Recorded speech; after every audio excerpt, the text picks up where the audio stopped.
আসসালামু আলাইকুম দর্শক। আমি এখন রেলগেট থেকে রওনা দিচ্ছি রাজশাহীর রুস্তমপুর হাটে যাওয়ার জন্য। এই হাটে যাওয়ার জন্য আমাকে অনেকগুলোই যানবাহন আসলে ব্যবহার করতে হবে, যেমন সিএনজি, ভ্যান, রিক্সা।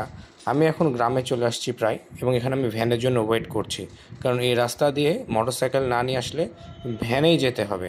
তো অনেকক্ষণ দাঁড়িয়ে থাকার পর আমি একটা ভ্যান পেয়ে গেলাম।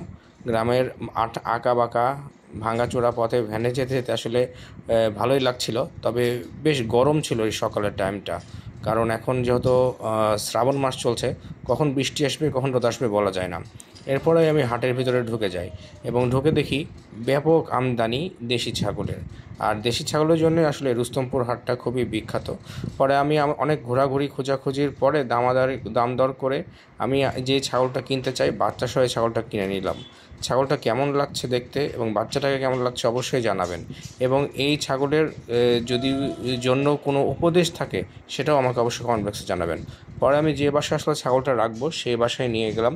নিয়ে যাওয়ার পরে ছাগলের বাচ্চাটাকে দেখছি সে এদিক ওদিক খেলে বেড়াচ্ছে, মনে হচ্ছে সে সব কিছু চিনে আগে থেকে। আর মা ছাগলটা ওর সাথে আরও যে ছাগলগুলো ছিল সেগুলোর সাথে আসলে পরিচয় হচ্ছিল। পরে আমি বসে বসেই দেখছিলাম তারা আসলে কী করে, এবং যাদের কাছে রাখবো তাদেরকে বললাম কিছুটা খাবার নিয়ে আসার জন্য। পরে তারা গাছ থেকে কলা গাছের পাতা নিয়ে আসলো এবং দেয়া মাত্রই ছাগলের মা খেতে শুরু করলো।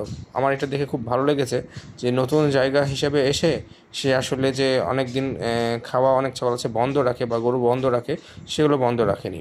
পরে আসলে আমার বিদায়ের সময় চলে এসেছিলো, আমিও তাদেরকে রেখে আসতে কিছুটা হলেও মন খারাপ করছিলাম। পরে আসতেই হবে। আসার পথে দেখি যে আকাশ একদম মেঘলা, আর এই মেঠো পথ দিয়ে আসতে খুব ভালো লাগছিলো এই মেঘলা আকাশের নিচে।